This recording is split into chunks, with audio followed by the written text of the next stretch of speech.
Yeah. Is there a difference between having trauma and going through a difficult experience? I was sexually abused, just to give context to that, by my dad. So it was intrafamilial. He went to prison. My mum stayed with my dad. And so up until the age of 37, I had a relationship with them because my mum wanted to keep the family together, but really she wanted to cover it up.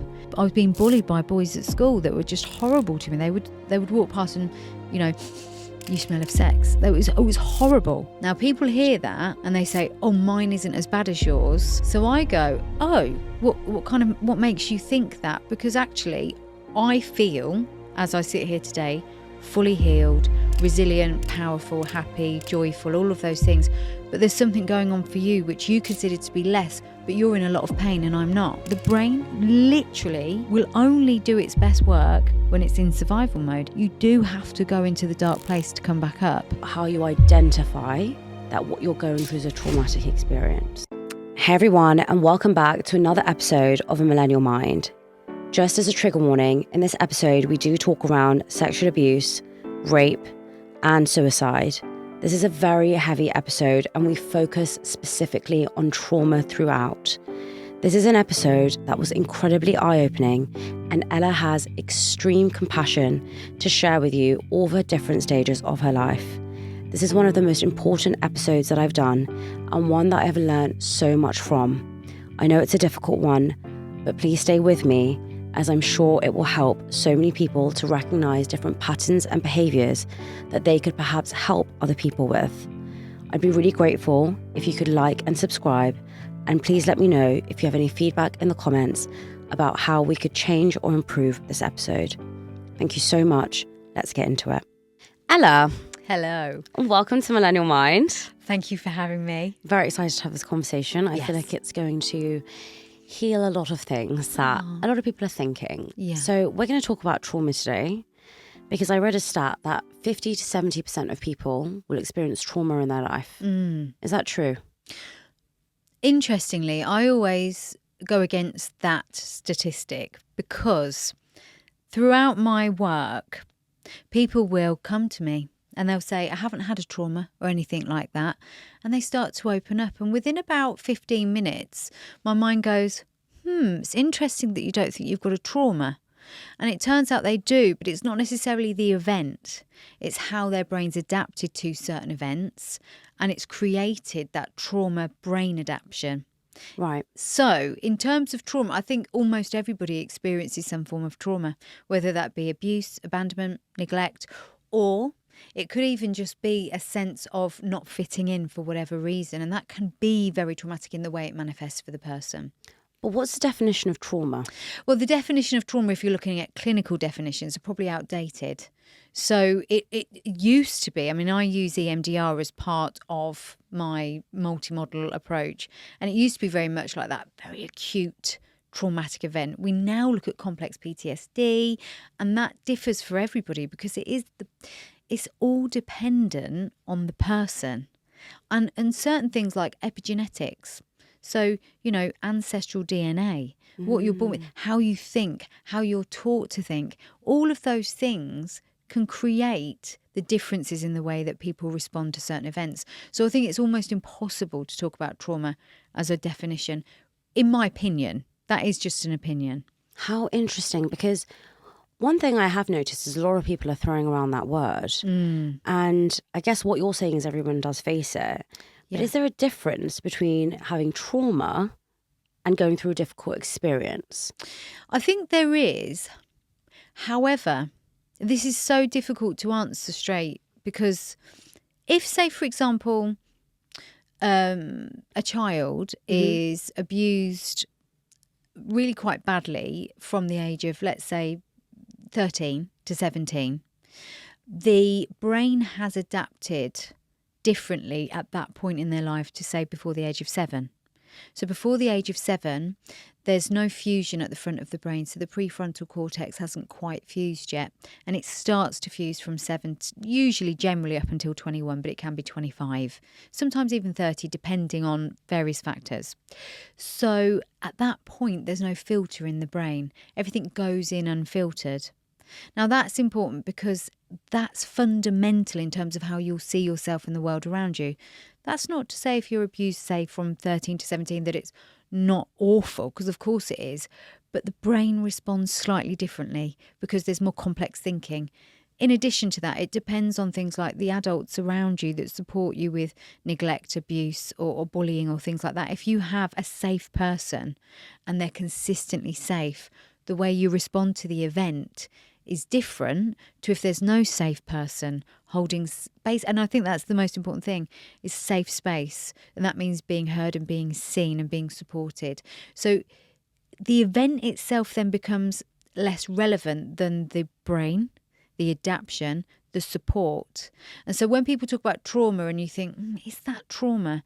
It depends on the circumstances. It's so holistic and it's almost impossible, therefore, to define. Now, some people would look much more at the clinical and the medical, but in my experience, if someone, and this is true, if someone's had a perfect life, or what we perceive to be perfect, and then something small goes wrong, to them, they've got no coping mechanism. They've got no ability to deal with that. They've got no resilience. So the other person who's perhaps had several events that have been, difficult, even painful, they have got the skills, they have got the tools.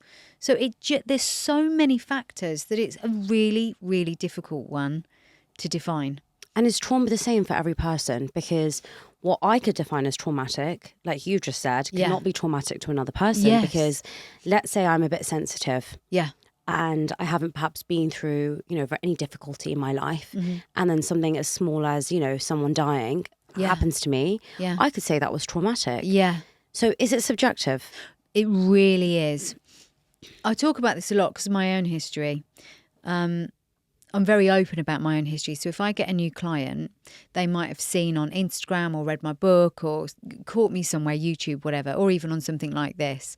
And they'll say, I was sexually abused, just to give context to that, by my dad. So it was intrafamilial. He went to prison. My mum stayed with my dad. And so up until the age of 37, I had a relationship with them because my mum wanted to keep the family together. But really, she wanted to cover it up. She's a bit of an ostrich.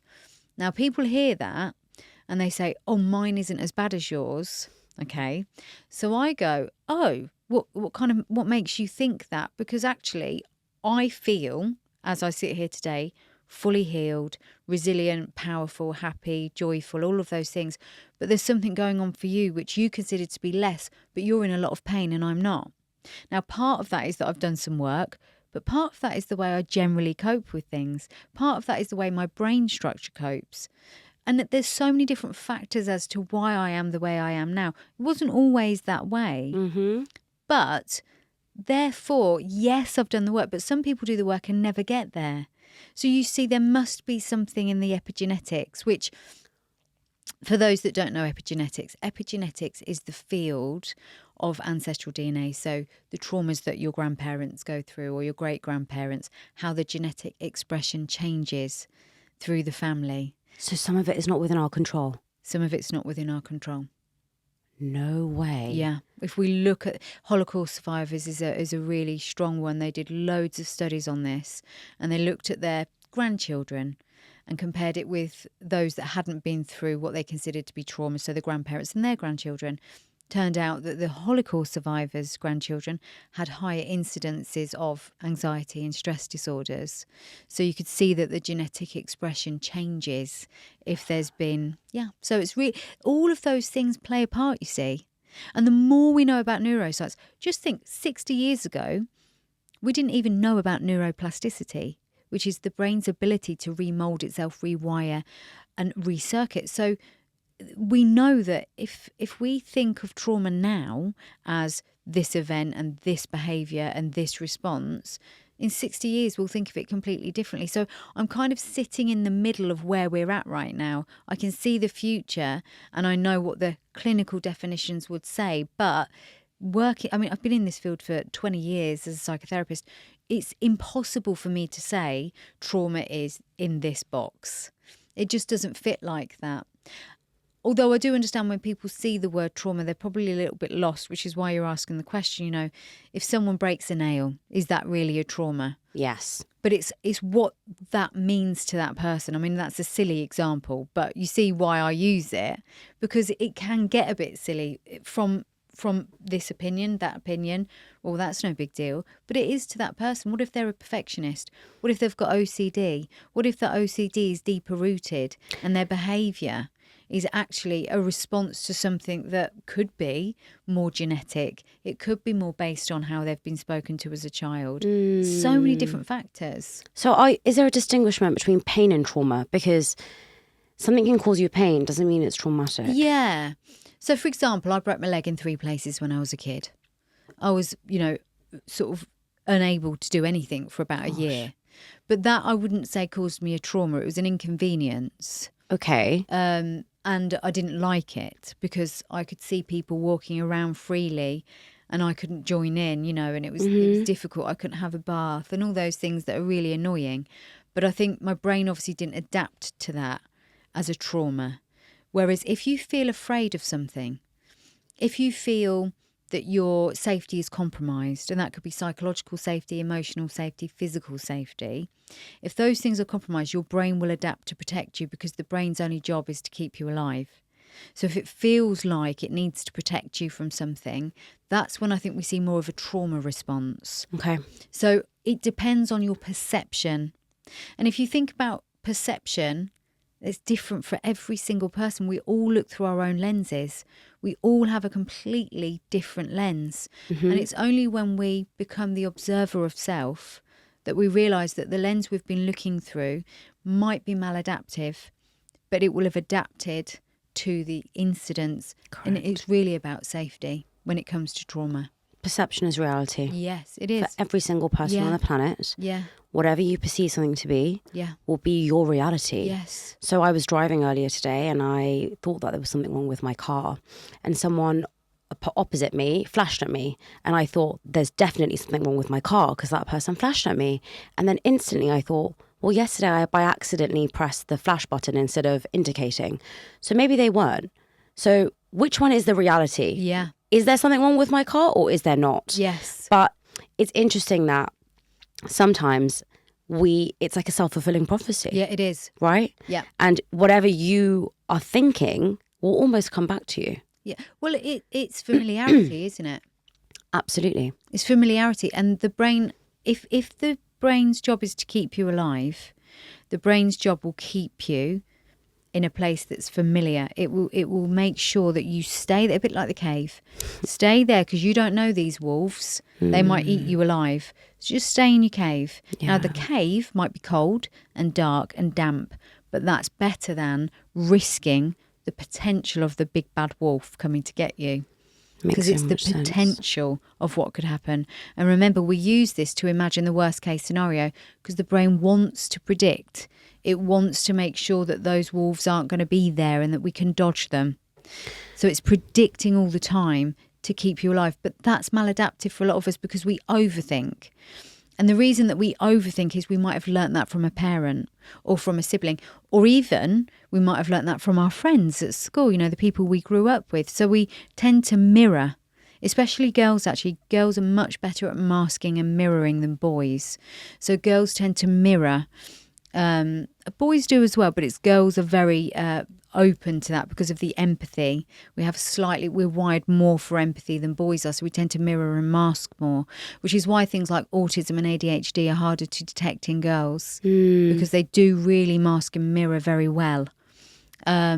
So with that being said, if you're a young girl and you're going through something and you're masking and mirroring, people might not know you're not okay, and it tends to be the adaptation of the brain, like the overthinking, but that can go on inside your head. Nobody knows about that. So you could be struggling. That's what I said about the broken nail. You could be really struggling all your life and you break a nail and people say, this is ridiculous. It's a broken nail. That's not a trauma.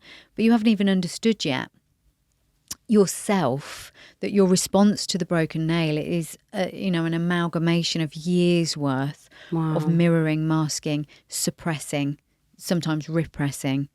And it's only when you start to really explore the mind. And don't forget, the mind is abstract. Well, the theories now say the mind and the brain are the same thing, but I say try and separate the mind. The mind informs the brain. So just try and separate and imagine that you're, it's in your handbag. It's there with you. It's in your handbag. It's there. You can get it out if you want to, but you don't have to pay attention. It's like you can switch it off and observe it instead. Just slightly move away and observe the mind, because if you ever record yourself, like we will do podcasts, so we will hear ourselves, and you might hear something that you've said and said, oh, I don't like that. That's not something I actually feel like I align with. I don't know why I said that, but you can hear it. But with our inner mind and the parts of us that come up, they've been there for so long, the inner critic, the perfectionist, the procrastinator, the inner bully, or even the anxiety, the anger. They've been there for so long that you become unconscious.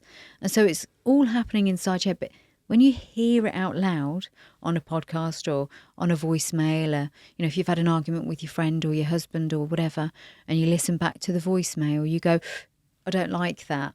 How many times have we done that and said, how interesting. I'm actually quite embarrassed about that.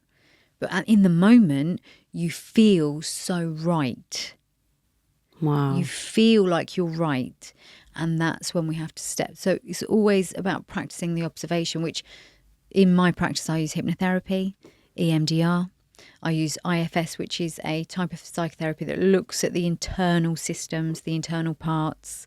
And with those three mainly, you can see that people are able to observe themselves in a slightly different way, and also get into that programming, that subconscious program, which is approximately 95% of your thinking. And once you get into that, and then using the EMDR, which is all about how the brain uses bilateral stimulation to reprocess. Okay. Which is not a new therapy, actually. It's about 35 years old, but more people are hearing about it now because we're talking more about trauma. Right. So all of those therapies combined. But I also use sound bowls and quite holistic therapies within what I do, because the brain resonates with sound. If you put probes on someone's head when they're listening to music, brainwave activity actually changes. Wow. So we know that people resonate with sound. And depending on what you're trying to do, breath work, which I incorporate as well. A lot. That helps a lot. Really, it's the life force. But if you're activating life force, breath work, with sound, and your brain starts to resonate with the soothing voice of the practitioner, with the tools like EMDR, you can actually shift perception, because we remove emotional tags from memories, and people generally become more clear without those heavy tags attached to the memory. Wow. And that's why I say trauma is perception, because you can change it. You spoke just now about being sexually abused when you were a child. Yes. And it's very clear from what you've said that you no longer experience that pain, how you moved on, now you're helping so many people with their trauma, that you were able to overcome that trauma. Yes. I want to first talk about how you identify that what you're going through is a traumatic experience. Yeah. And when was the first time you realised that what was happening was wrong? Because from what you mentioned as a child, everything's going through unfiltered. Yes. So how does the body know? How does a child know that that's wrong? It's so interesting. I'm really glad you asked that question, because it's a really important one. And I may not have got to this point had you not have asked.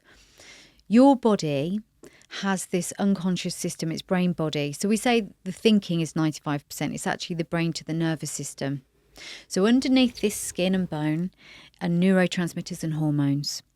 And what happens is when the brain perceives a threat, it will send noradrenaline, then adrenaline, then cortisol through the body, fight, flight. And you might not feel it as you see it in the films or in the movies, like this sudden panic, like run, run, run. But you will feel, for me, I remember feeling in my body, before I could really understand and articulate because I was so young, feeling in my body, this is wrong. And I wouldn't know how to say it other than this is wrong. How old were you? I was sexually abused for several years, up until the age of 11. So wow.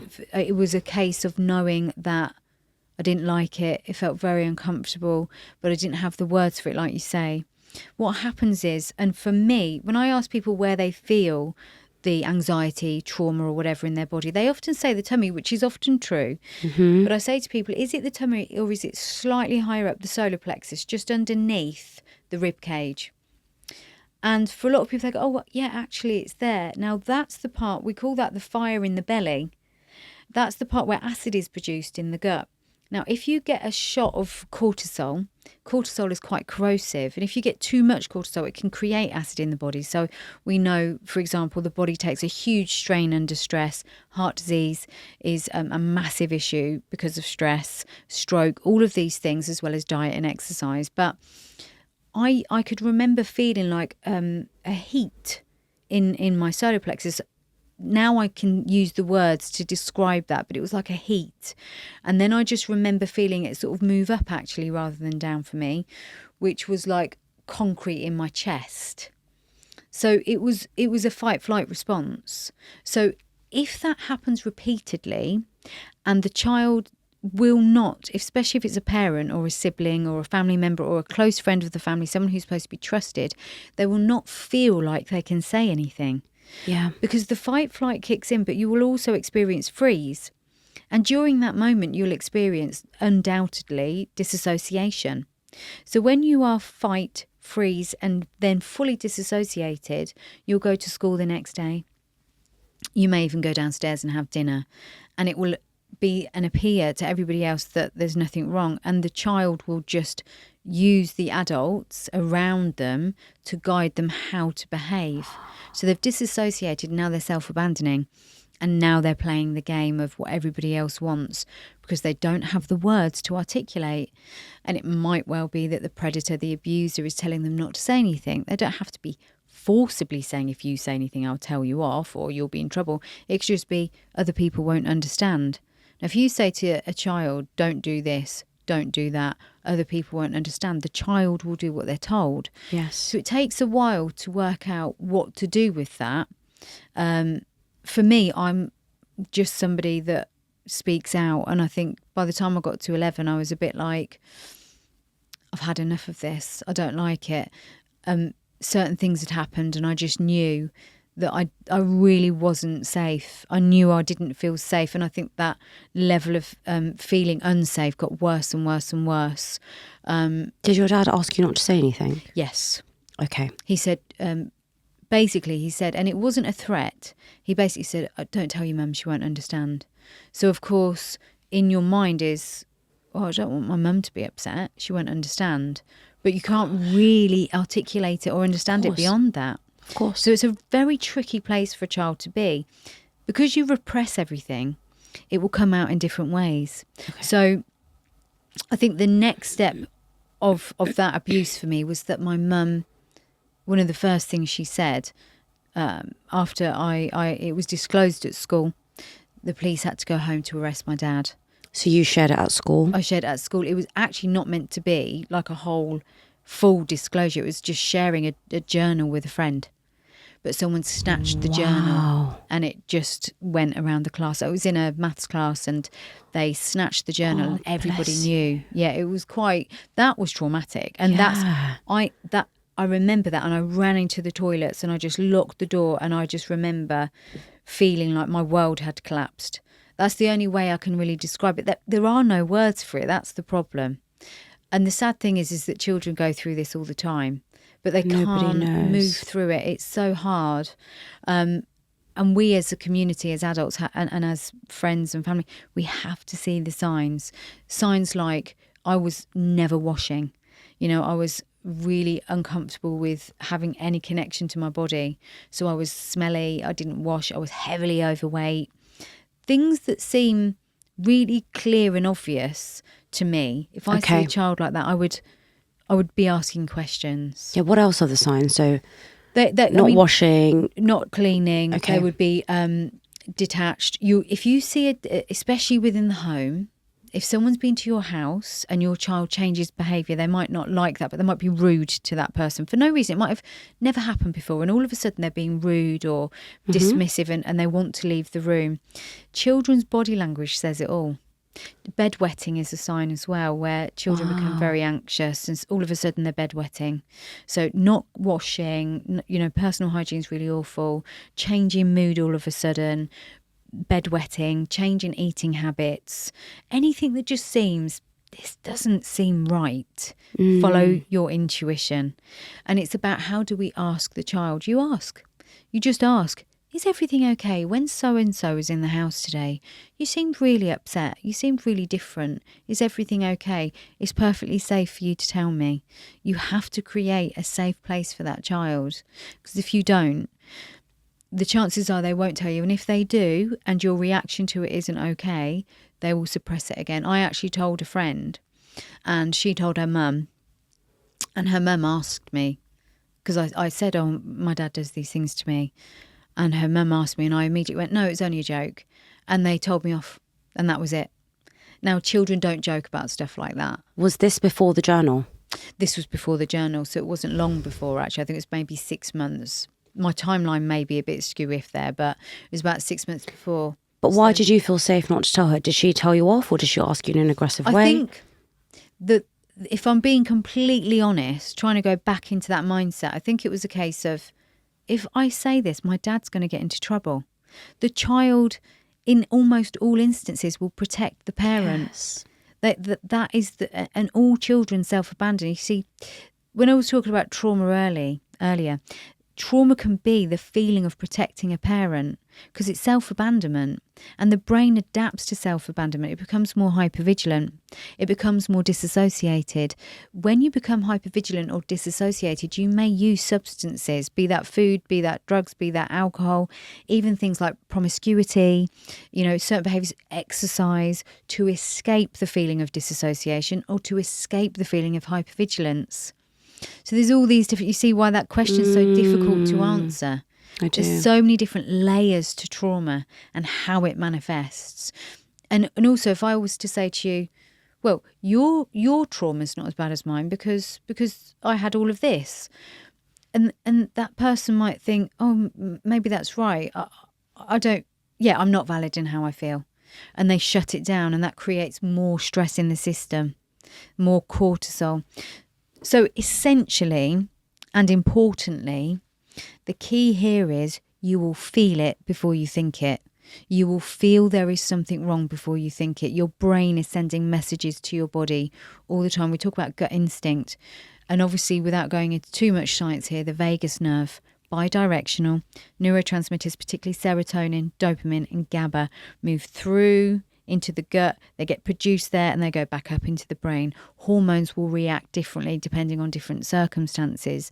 So we know we must feel that sensation of something's wrong and never ignore it. And don't ignore those changes in children either, or even in adults. It could be your friend in a relationship who's being abused. You will see changes in them.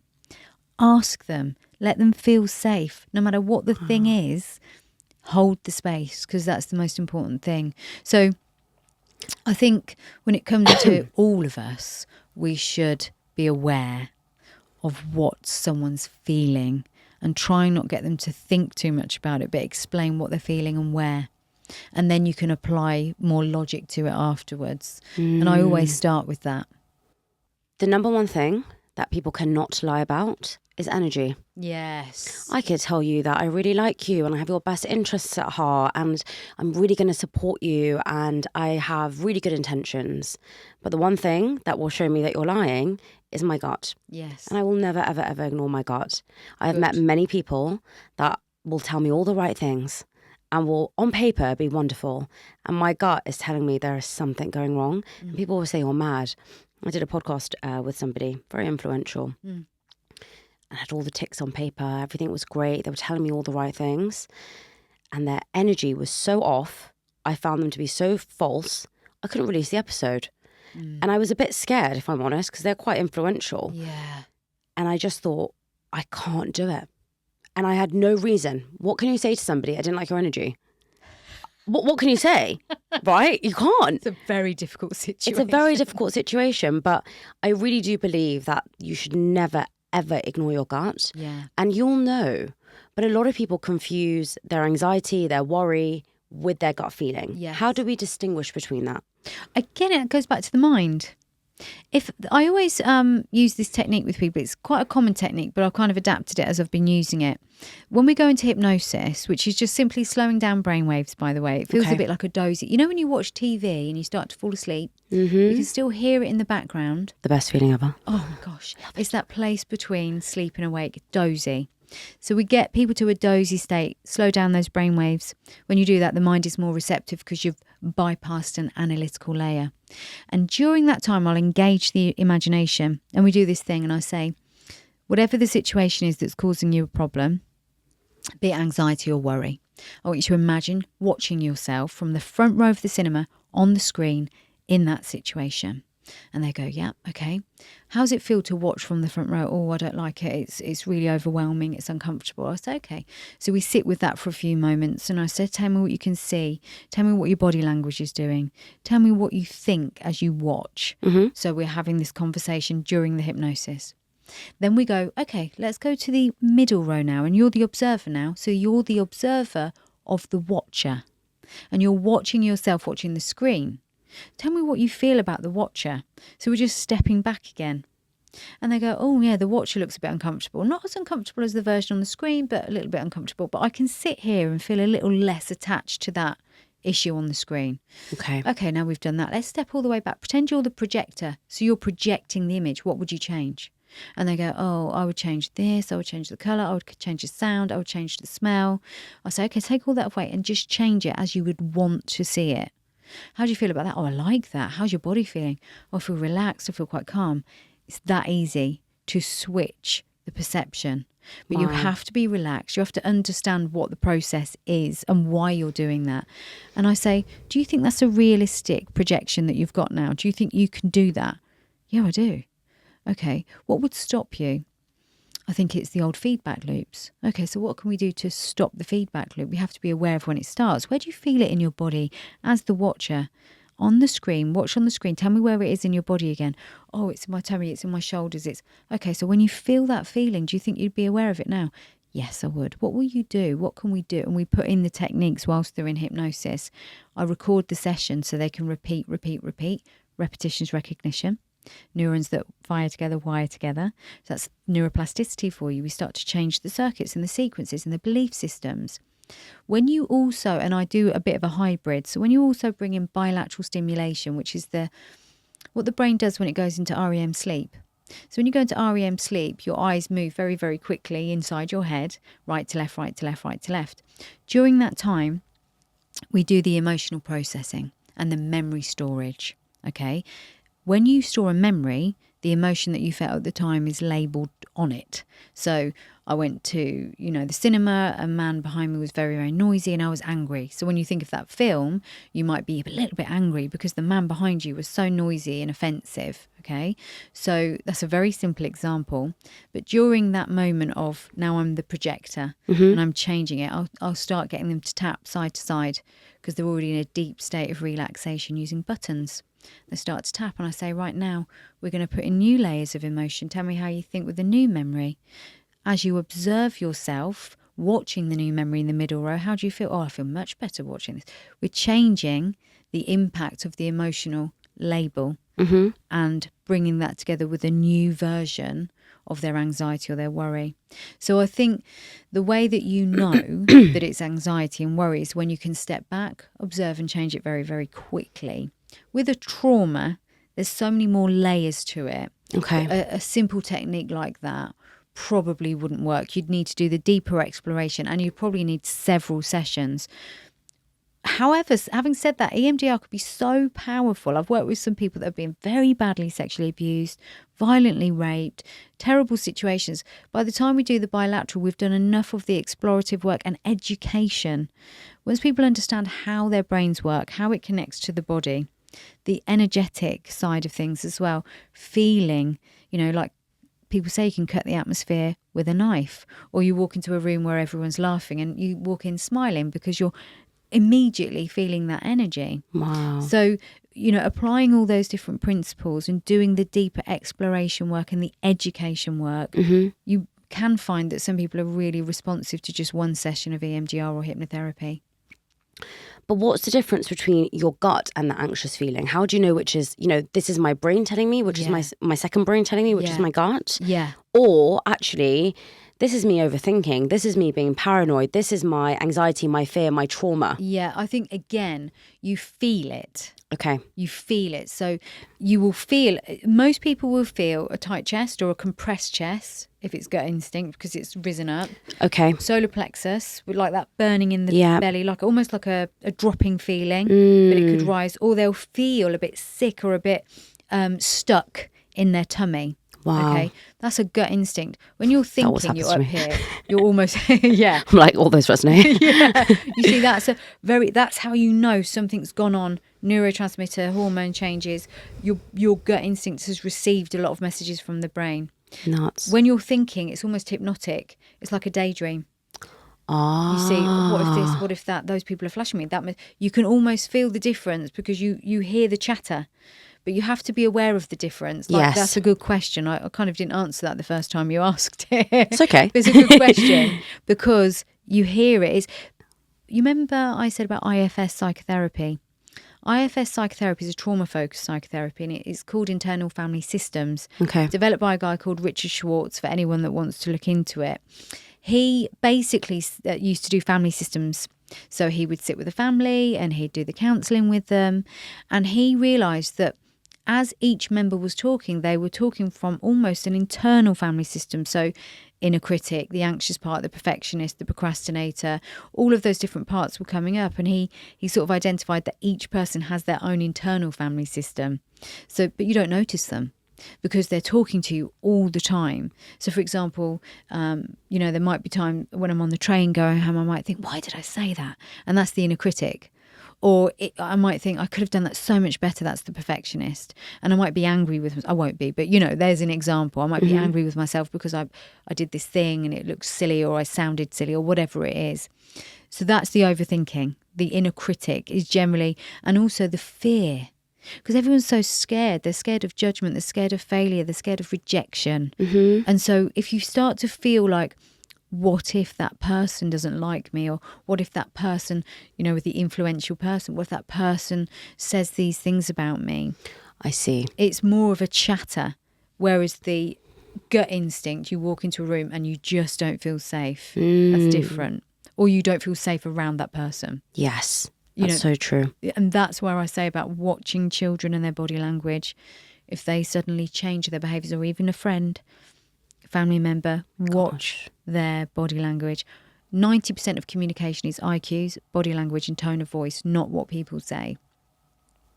Wow. Yeah, so that's a key point as well. If someone's just not communicating with you the way they normally would, you can often hear anxiety in people's voices, can't you? Because their throat's constricted, the energy is blocked, and me right now, like coughing it out. But I'm recovering from a cold, by the way. Yeah, I've had one. There's a very Nightmare. nasty one going on. I know. See, that's not trauma. That's inconvenience. I don't. Oh yeah, exactly. I just wanted to emphasize that, by the way. Yeah. I want to go back to what you were saying about your mum. Yes. So you found out at school. Yes. She found out at school. Yeah. What happened in that process? So you passed it on in a journal. So it was snatched out of my hand, passed around the class, and then because I ran to the toilets and there was a lot of commotion, a dinner lady came in and she was shouting at me, and my friend must have said she's been sexually abused by her dad. So everybody just knew. And then all I can remember is lots of movement. It was like being in a train station, but everything was on fast forward. And I had to go to the headmaster's office because there was nowhere else to put me, but it was lunchtime. Oh. And everybody, the windows looked out on the field and all the kids were playing. And I was sitting there just thinking, my world is like, my dad's going to be arrested. My mum's going to hate me. My brother and sister are going to fall out with me. Like, where will I live? And, having all of these, what's going to happen? And I was there for hours because the police had to go and arrest him. And then they had, he had to be gone. My mum obviously had to be informed. Eventually, the police take me home and my mum's on the phone to someone. I do that because I'm of that age. And I saw her through the window and pretty much the first thing she said was, I don't know if I'm going to stay married to your dad. And in that moment, I knew she was. I knew she would stay married to him because the fact that she'd questioned it and said that out loud just left me feeling like Well, why would you say that if you were going to leave? You just leave. And she did stay with him, and he came back after he went to prison. He came back into the home. There was a brief period where he stayed in a bedsit or something, and then eventually came back. Unfortunately, after that, because he had been violent as well as sexually abusive, he became violent again on Boxing Day. To you? Yeah. And it was it was a difficult thing, because I'd worked so hard to forgive, forget, move on, and that happened again. And I just realised then that it wasn't just me being over the top or difficult, because my mum would always say, you're such a difficult teenager, and she would and I'd be like, well, I'm not, but I was. It wasn't difficult. I was escaping. I was drinking. I was out all the time. I didn't want to be at home. Of course. And when I was out, everyone knew my business anyway. And people would shout awful things at me in the street. They would say stuff like, you like having sex with your dad, you slag, all this sort of stuff. So everywhere I went, I wasn't safe. So I was trying to escape all the time.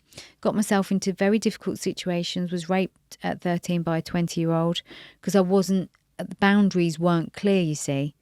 And at that age, you're just trying to get away from where the problem is, but you end up in other. Children don't have the ability. Again, really key when we look at teenagers, and that we see teenagers acting up or playing up, or young girls having sex and all this stuff when they shouldn't be. Their prefrontal cortex isn't fully developed until at least 21. So their analysis, their decision making, and their logic, which all goes on at the front, as well as emotional regulation, they're not able to apply that properly. So they can't make logical decisions. And if they're not safe and being looked after at home, they're going to end up being taken advantage of. So that was happening. And so you didn't feel safe with your mum? I didn't feel safe at all with my mum. My mum, I think she would struggle to admit this, and she doesn't take responsibility for anything, because I think it's her protector part. Don't take responsibility. It's not my fault sort of thing. It was just toxic all the time, and I was seeking love and safety, and I would get so angry because I was self-harming, I was cutting, and people always say self-harming is attention seeking, which it's not. It is. There's a fundamental reason why I say that. Why on earth do people say that? Because they're uneducated, because they see it as a really irrational behaviour, which it is. It's irrational to them because they don't know how to. They know that they're safe. They don't have to manage pain. But two things. If there's a lot of pain up here and you can't stop it, what's really popular at the moment, cold showers, ice baths. One of the reasons that works is because it's a short, sharp shock of stress, and it breaks the state. You have to focus on your breathing, So once you're doing that, you can only focus on the breathing. I liken self-harm to that. If you're in distress, I'm not saying it's healthy, by the way. Cold showers are the way to go if you do want to break the state and you're anxious. But think about it in the maladaptive young person's brain. Too much pain. They're so distressed. They're like a wild animal. You can see it in their eyes. When they cut, they're shifting the pain from the head to the arm or the leg.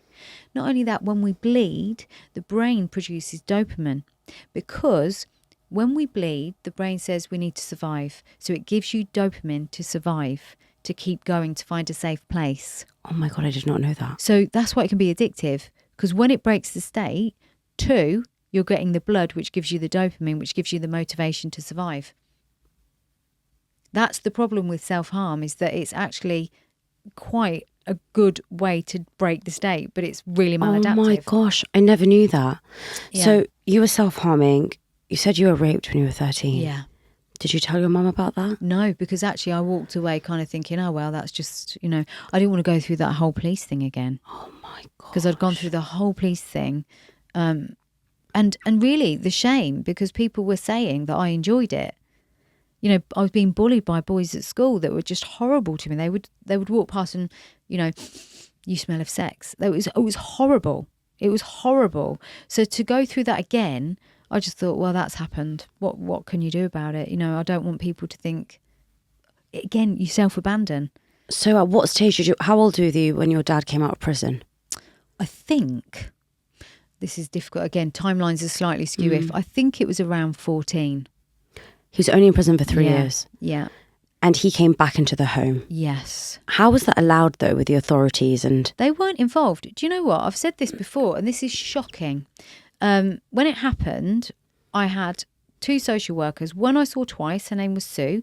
She took me to McDonald's twice and she barely spoke a word to me. The other one was a lady called Debbie. Now, Debbie was integral in my understanding of myself because Debbie disclosed she was a social worker. She'd been sexually abused by her granddad. And she told me that. And I was like, oh, I'm not the only one then. It kind of made me feel like there are other people. But she also said in that conversation that she was moving to the probation service so she wouldn't see me again. And after that, there was nobody. The social services were not involved. This was 30 odd years ago, remember? Mm-hmm. So it's a very different time. And I didn't get any help at all. None. After I was self-harming, I had to go to the doctors because I'd slit my wrists, if I'm going to be completely honest. And I had to be stitched up. I had to have the stitches taken out of the doctor's surgery by a doctor called Dr. Freeman. I'm going to name and shame. He was awful. And he told me off for wasting his time. Bear in mind, he had all the notes of what had happened. So he said, see the counsellor, who was a lady called Denise. I saw the counsellor and she was so cold and almost aggressive with me that I never went back. Oh, Ella, it's awful, isn't it? Awful. But that's what women and boys of my age group, so I'm 45 now, were dealing with back then. And that's why I think we've seen such a rise in mental health and as I mentioned, the epigenetic responses to that. And so there was 2 suicide attempts, although I didn't really know what I was doing. So I say suicide attempts. These were ways of communicating for me because nobody was listening, because I was the problem teenager. I was the issue because I was full of anger. I was the issue because I just was, drinking too much or whatever. So the only way to communicate is to say, all right, well, I'd rather just fall asleep then because, I quite like sleep. And if you don't wake up, you don't wake up. That was the mindset at the time. But so on and off, I would talk to my mum and dad and then not talk to my mum and dad. And then there was a solid few years where I felt like it's just better to put this all behind us because my mum had conditioned me to think that way. That you were in the wrong. Basically, I'm in the wrong. Ella, you're the problem. You're the erratic, irrational, angry child or young adult. So, you can't hold down a job. You can't pay your way or whatever it was because I left home at 16. I was just going to ask, but sorry, I just want to rewind a little bit. So when your dad came back from prison, what was the conversation you had with your mum about taking him back? Well, it's a very interesting question because me and my mum would argue all the time. It was really toxic and I would scream as she would scream. It would be awful. It was very upsetting. We had this argument and I just thought, I just want her to be nice to me. I just want her to love me. That's what I really wanted. And so I thought, I'll say that Dad can move back in and then it'll make her happy. And I remember she was sitting in the kitchen. She had a paper. She was having a coffee at the table. I said, Mum, I'm sorry, Dad can come home. And she just went, okay, and carried on turning the pages. And it was at that moment I was like, as soon as I can get out of this house, I'm getting out because I don't want my dad to come back. This woman doesn't care about me at all. But to everybody else, she's this jolly, funky, happy little person that they all loved. And everyone used to say that didn't know what had happened. Okay. Isn't your mum this? Isn't your mum that? And I'd be like, yeah. And inside, I would feel like a part of me had died because they didn't know and I had to keep pretending. And obviously my dad had made me pretend. I'd spent my life from very, very young. He would use, which a lot of parents did of that time, he would use belts, he would, use harsh punishment. I was scared of my dad from really as long as I can remember. I'm going to go maybe as far back as 5, these memories of the, violence and then obviously sexual abuse. And so I was scared of him. So I was pretending all the time. And then certain things that he would do that were just psychologically just playing games with my head. Then my mum was this funky, lovely woman that the people that didn't know loved. And so I've spent a very long part of my life pretending that I'm okay. So it was almost easy to go with what she wanted because it was how she'd conditioned me, how they'd conditioned me. And that's the biggest trap that I think a lot of people that have been abused or neglected or bullied, they fall into the people-pleasing trap because they've been kind of conditioned that way. Yeah. You know, even if it's been bullied at school, which people don't really label the same as abuse, but children take their lives over that stuff. It is abuse. Just because it's another child doing it doesn't mean it's not detrimental to that person's life. And even now with social media, It's so somebody bad. killed themselves in India because he posted a video. He was posted a video of him in a sari for Diwali, and the comments got to him so much, and people bullying him so much, he took his own life. That's so awful. And sometimes I think that, why is it that we say, oh, when you have a platform, you have to accept the harsh comments? No, you don't. Why is it we're normalizing it? I can't understand it. I had this realization the other day. I've said it myself, by the way. Yeah. And I had this realization the other day when someone wrote a really horrible comment, and I said, why is it that this is normal? Yeah. Why is it that when you talk about COVID or you talk about something triggering and it comes up on YouTube as a sign, why is it that Instagram, Meta, YouTube, they don't automatically delete these comments? If I can hide and filter the words, which you can do on TikTok, which you can do on Instagram, why can't Instagram do that? Why is it okay to spread hate from an account that you've just made with no face called user 32456? Yeah. Why is it that not everybody has to submit their ID Yes.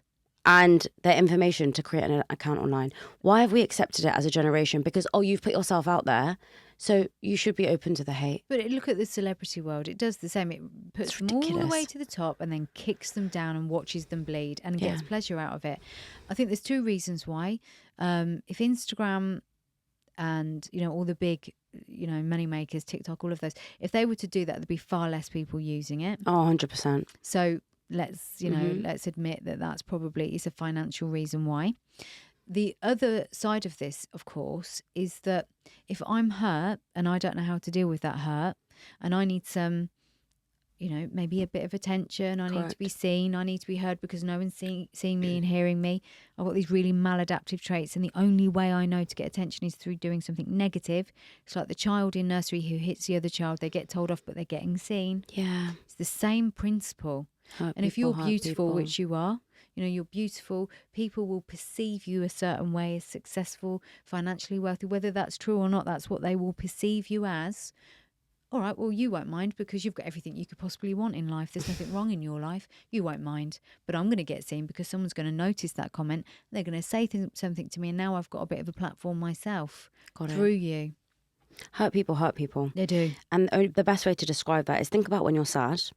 Genuinely, let's be honest with ourselves. Yeah. There's at times where I get pissed off. Absolutely. And there's times where I want to write something hateful because it's pissed me off. Yes. And only when I'm pissed off, I will want to say it. I've never done it. No. But there are times I want to reply to my comments and I really want to say something rude. Yes. Many times. Yes. And that's when I'm in a bad mood. Yes. But let me think of a time where something amazing's happened to me and I've read that comment.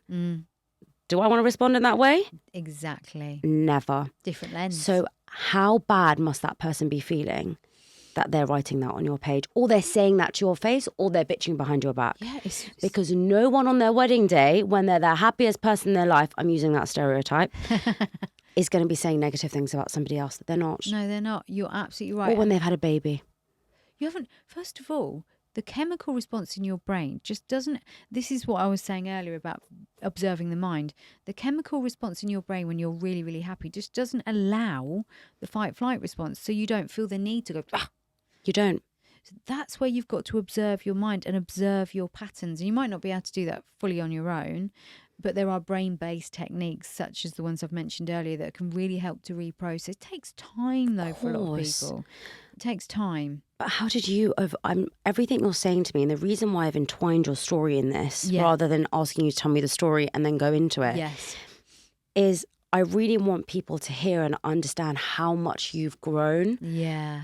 In the sense that it gives them hope that if this has happened to them, that it doesn't have to be you. Yes, that's right. So when you were 16, you said you left. Yes.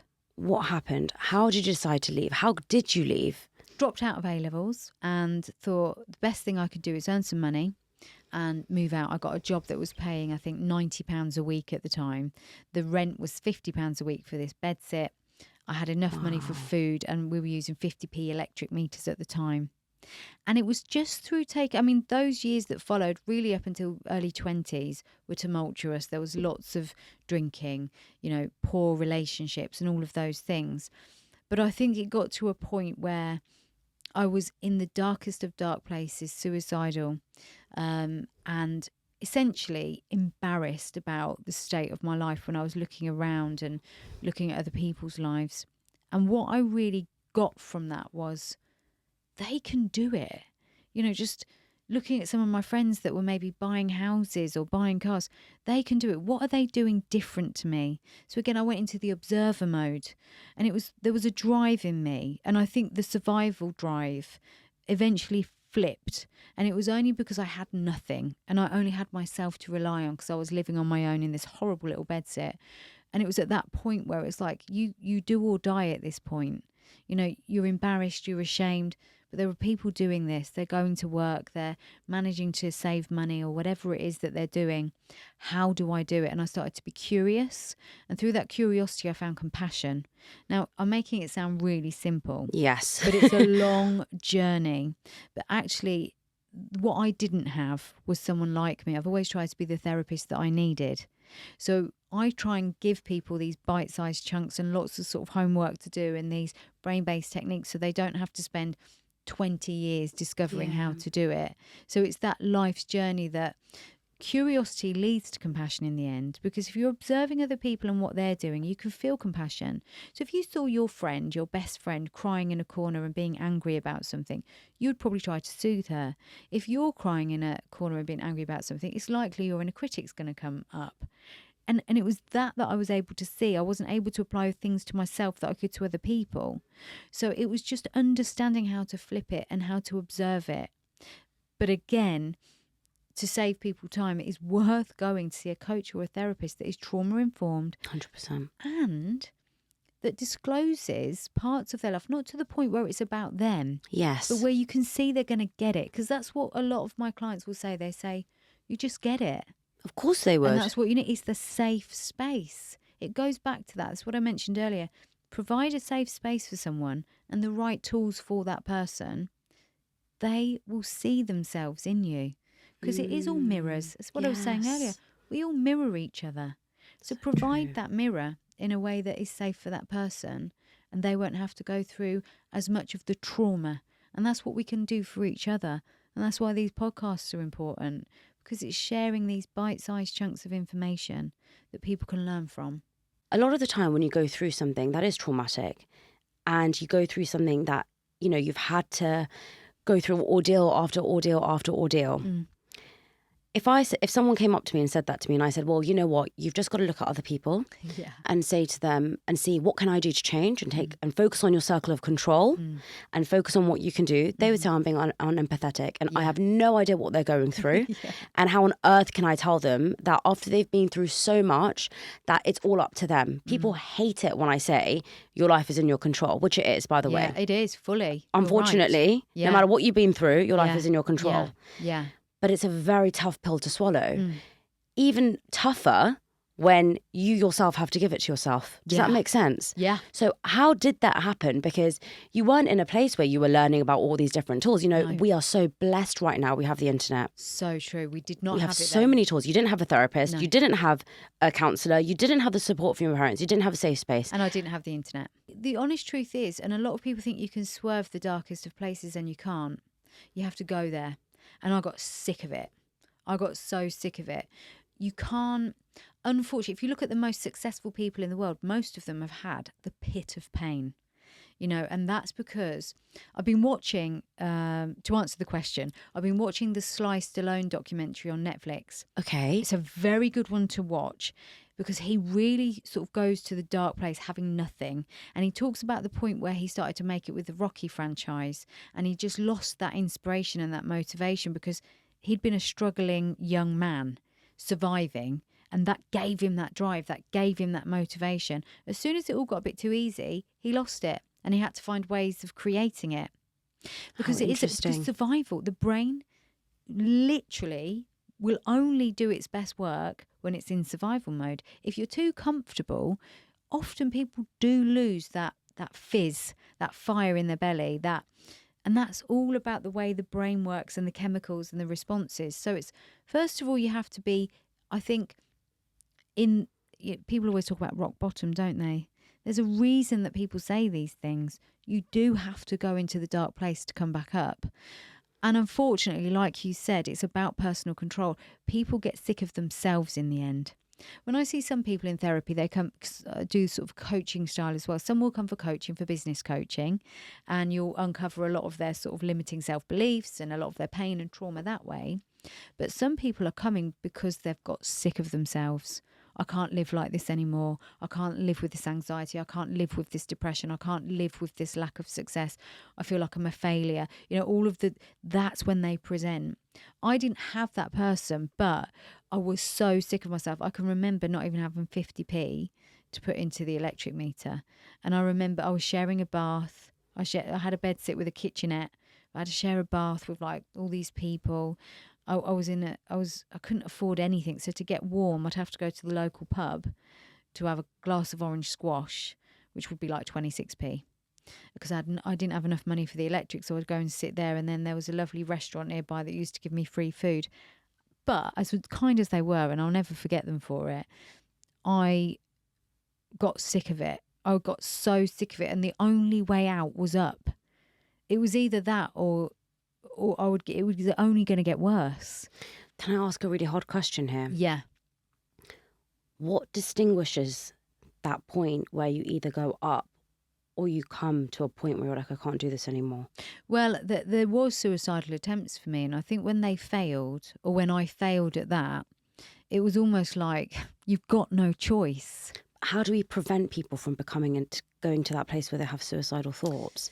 Because what I don't want people to say is, okay, I'll try and then... I'll try and go to the suicidal thoughts. I think one of the things that you said there was that I didn't have the family. I didn't have the counsellors or the therapist. There wasn't the internet. Now we have resources. And actually at the time, funnily enough and ironically, I lived about a 2-minute walk from the Samaritans building. But I didn't even know what the Samaritans was then. They weren't what they are now. Right. But I look back and I think, because it's still there now, I think they were literally 2 minutes away. Wow. But they weren't, again, marketing wasn't what it is now. It wasn't all over the place. It wasn't on the telly. It wasn't on your phone in your hand. The resources weren't available. We have moved on a lot. So for those people, you have got the Samaritans 116 123 UK. You can call someone in the depths of despair. Investment in yourself is difficult when you don't have any money. But there are charities like Mind. There are resources. I knew none of this at the time. Mm-hmm. So there are people that want to help. And I think if you're in the depths of despair and you're feeling suicidal, you can literally Google, I feel like I want to take my life, and Google will give you a helpline number. Okay. So there are things that you can do now when you're in that space. If I'm being honest with you, and going back to that thing I said about genetic expression and epigenetics, I don't know if there's just something structurally in my makeup that enabled me to survive that. I will never know that answer fully. What I do know is I got to the depths of despair and there was no choice. And I don't know whether there's a mechanism in my brain or a structure in my brain or something that just kicked in that I can't explain. But what I do know is that I did have to go there and I couldn't swerve it. But do you know what the other thing is? I'm so grateful I did. I'm so grateful I went there. I'm so grateful for all of those experiences because I appreciate life so much now. I can see the observer and I know that I can stand back from the observer and have that awareness. I've done the work. I continually do the work, the reading, the studying. I work with about 10 people a day generally. I absorb myself in this world and it makes me so happy, and I wouldn't have been able to do this without that. And if someone's gone through trauma right now, or they've gone through sexual abuse or something similar, what are some of the things that they can do to start rewiring their brain and start, becoming that observer so that they can cope and deal with it? Journaling's a great and free place to start as long as you've got a piece of paper and a pen. Write down your thoughts. If you don't want to write them down, a lot of people go, I don't like journaling. You can get voice apps. Okay. And you can literally record yourself talking to the voice recorder. And I used to do this when I was walking the dog because I'd be like, I need to journal, but I just haven't got time. So I used to literally hold the phone to my ear as though I was having a conversation with a friend in case anyone thought I was bonkers. And I'd just talk to myself about what was going on in my head, what I wanted to do, what my plans Beautiful. were. And some of those voice notes I had from COVID, and they're plans that are actually coming to fruition now because I got it out of my head and actually it transcribes it. So the notes are all there and I was able to put them together and make something out of it. So voice apps, journaling. So first place to start if you can't afford a therapist. But then if you go onto Google, this is a really simple thing. You can literally put in cognitive behavioural therapy, free PDFs, or free PDF journal templates, or free PDF trauma-informed therapy, and it will give you information. So there's some really good steps if you can't afford a therapist. If you can afford a therapist, don't go for the first one. Don't go for the first one. Have a few conversations. I mean, I say that and I can never have a conversation with anyone because I've very rarely got time. But I give them a really detailed download. I get them a phone call with my assistant. I send them a folder full of free information. So even if you don't want to use me as your therapist because you don't want to wait, you'll get some information. And you can do that. Some people give free consultations. Try people out, see who you vibe with, because we are mirrors of each other. And if you don't vibe with the therapist or the coach, so true. It's not worth it. So true. So that's for those that can invest in therapy. And for those that want to have a chat with someone and they want to do the journaling as well, that's where you employ things like the Samaritans and the free helplines and Mind. And they're the places to start, I think. Yeah, no, I'm not that's saying so they work helpful for everybody. Yeah. But you've got somewhere to start. Yeah, I think they're both really good options. Yeah. But I've got one last question for you. You've clearly done so much work within yourself. And like I said, you've helped so many people that I know, by the way. Yes. That you've helped a lot. Do you forgive your parents? I do. How? Remember I was saying about parts therapy before? And I was talking about the IFS psychotherapy. When I started to study that, and I'd already felt a sense of letting go of the anger because I knew it was holding me back. I didn't want to carry that anymore. Again, the observer self was aware of carrying anger. It wasn't good for me. I didn't feel like I could be my true self with that anger as a mask. So I started to unpack that and let go of it. Then I understood through parts therapy that essentially when someone sexually abuses, physically abuses, or even mentally, emotionally abuses somebody else or neglects them, it's usually a part of themselves that has come forward to protect their own victim. You know, the hurt people theory. So with my dad, he was sexually assaulted as a boy. There was an occasion where he was sexually assaulted. He really didn't talk about it to anybody. His older brother found him after the attack. Back then, my dad's 75. He was from Renfrewshire in Paisley, Glasgow. It was a different time altogether. He had to stand in front of the person that had attacked him and identify them and then brushed under the carpet. Never spoken about again. And I think at that age, I believe he was quite young, his brain structurally adapted.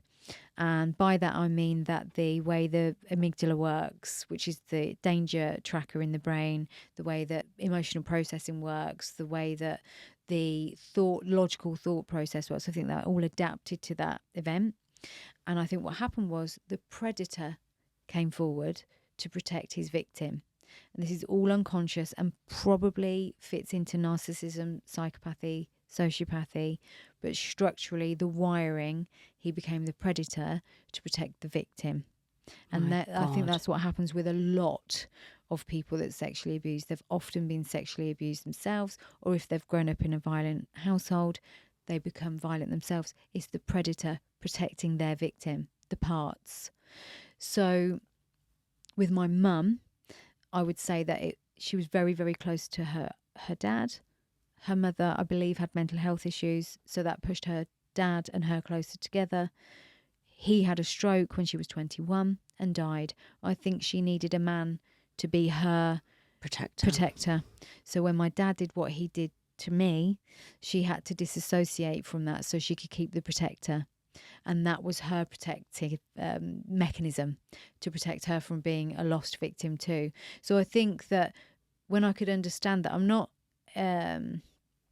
minimising, paedophiles, psychopaths and abusers, But to make sense of it means that I can have a level of empathy and forgiveness for it, which frees me. We talk about forgiveness, and I really think forgiveness is understanding, because you free yourself when you understand things from a logical perspective. Some people can't do that, and I fully respect that. But for me, that's really helped. Now, unfortunately, there's psychopaths everywhere, and some of them are, good people, and some of them aren't. It's whether you choose to understand human behaviour and human experience. And I choose to do that because it enables me to be able to move through it without holding that energy, that fire in my belly, that solar plexus issue, that anger issue, and it allows me to be happy. Yeah. So, and I want them to be happy and healthy, by the way. I don't want them to suffer. I think you suffer enough if you've done the things they've done, unconsciously or not. I don't want that.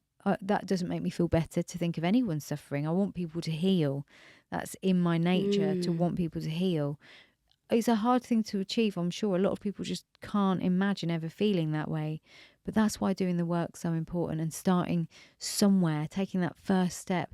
And I've got to tell you this, the minute I freed myself from anger, and the minute I freed myself from feeling like I needed their validation for me to be able to be okay, or I needed their love, success flowed.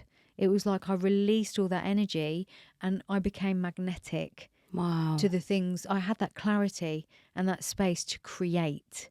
And you're not close to them now. It's I just don't have that a relationship at all with them. But you've forgiven them and let them go. Yeah. Which are different things, I think, aren't they? Yes, they are. I couldn't have a relationship with them. I've tried on and off for years up until I was 37. Okay. But it was so toxic and I felt invalidated. So it's not a good feeling to carry. Release it if you can. It's not for everyone, though. No. I understand that. I have another really uncomfortable question to ask, because I think a lot of people might be worried about this if they've experienced sexual abuse. Yes. Did it impact your sex life after what happened with your dad and with that boy? Yeah, definitely. I mean, I became very hypersexual. So 2 things happen with sexual abuse. One is that you become very, very sort of frigid, if you like. You don't want anyone to touch you or be anywhere near you. The other thing that happens is you become very hypersexual, because your brain develops, again, it's the protector part. Well, I'm just going to go and have sex with everybody. I'm going to own my body. I'm going to do what I want. You see this a lot with young girls, and we don't always know why they're hypersexual, so we shouldn't judge them, actually.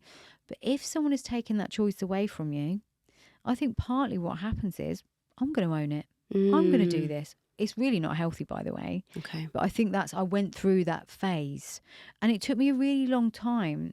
And I've chosen celibacy for long periods of time as well, to be able to sort of take away that addiction, if you like, because it becomes very much addictive, in the sense that you learn, I'm in control here. You learn that this person's validating me here. You learn that you're getting that attention, that false sense of love and security here. None of that exists when you're having sex with whoever, whenever, by the way. But you feel like, for a brief moment, that it is. And that can be very, very damaging, because you end up realising each time afterwards, oh, it wasn't that after all. You're chasing something. So I chose celibacy for a period of time, because I felt that if I could just take it all away, and it's a bit like when you detox food, flush the system out, see how I am without it, and then build again from there. So again, a lot of the psychosexual therapy is really, really good for really deeply understanding your own sexual motives. I can speak for myself and say that, and I know for a lot of girls that have been sexually abused, they have really high sex drives.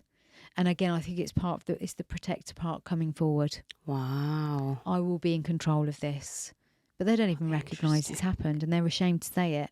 You know, if you can't talk about sex in society as a woman, it's difficult anyway. But if you can't talk about sex in society as a woman and you've been sexually abused, you carry so much shame. So it's really important to say that yes, there are a lot of girls that will never want to have sex. They don't want to be touched. And boys. I keep saying girls, so it's just girls. It's boys as well. Because that's a misconception. Yes, isn't it is it? a misconception. I've never heard the opposite side of you become hypersexual. Yes, yeah, you do. A lot of girls do. And this is, I think, why a lot of girls choose me, and boys. A lot of boys and girls choose me, men and women. because I say boys and girls, by the way, because I refuse to think of myself as a middle-aged woman. So okay. yeah, they choose me because they know I'll get it. They can say it safely to me. They can see that she's done the work. She's not going to judge. Yeah. And even then, it takes a couple of sessions before they realise it, because I will ask the same questions that you did. And it enables them to be... Yes. And I'll say, by the way, I went into hypersexuality. That might not be your experience, but just so you know, it's fine for you to admit whatever it is that you're experiencing. Wow. And then they do. They go, oh, yeah, actually. And they want to know why. Yeah. Because imagine being like that and then... I didn't know why. I just thought, to be honest, I thought I was. Yeah. I thought, I'm just a bit of a, because the word had been used with me. I'm going to say it. People used to say I was a slag all the time.